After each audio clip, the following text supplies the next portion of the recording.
So my radio interview should be coming on at 12:05. So I want to make sure to get it because I don't know how else to record it. So you might have to listen to a commercial. Radio agent Angela Stein and Wesco Industries are proud sponsors of ABC News on KDSN.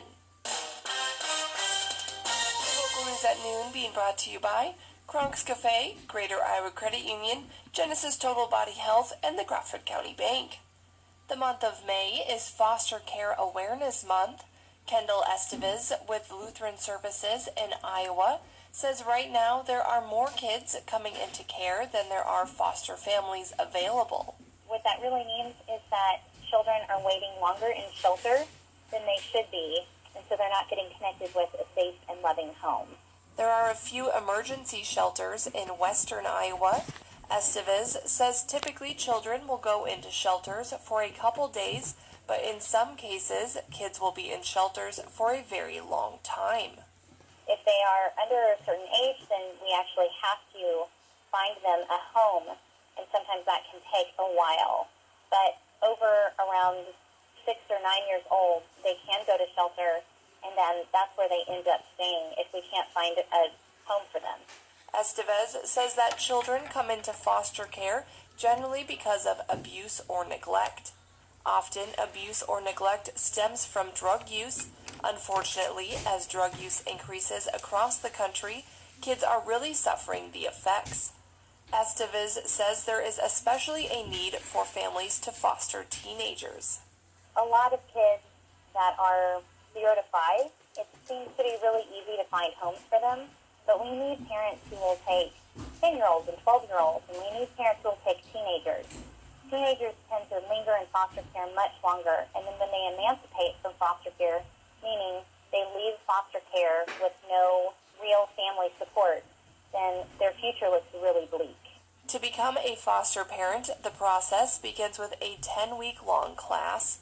The class is 1 night a week for 3 hours, and it teaches you all you need to know about being a foster parent.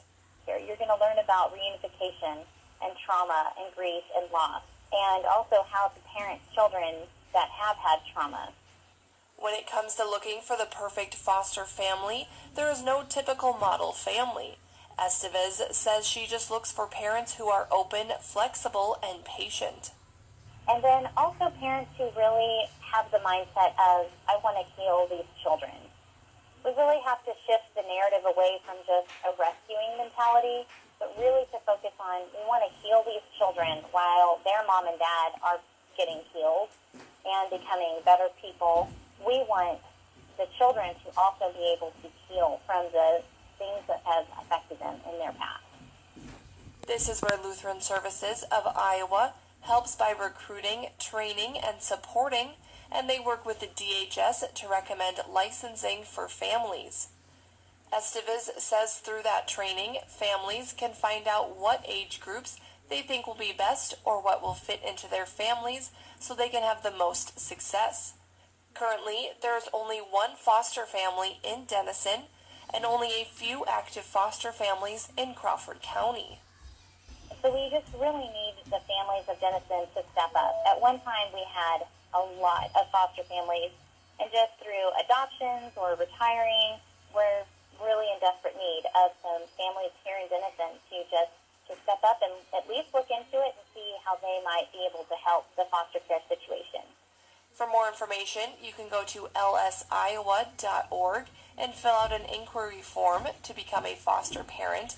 Estevez also invites anyone who has fostered or who has considered fostering to the City Council meeting on Tuesday, May 21st at 5 p.m., as there will be a proclamation for Foster Care Awareness Month.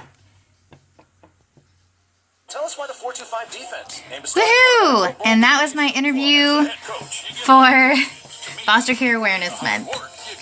Say hi, Les. Hi.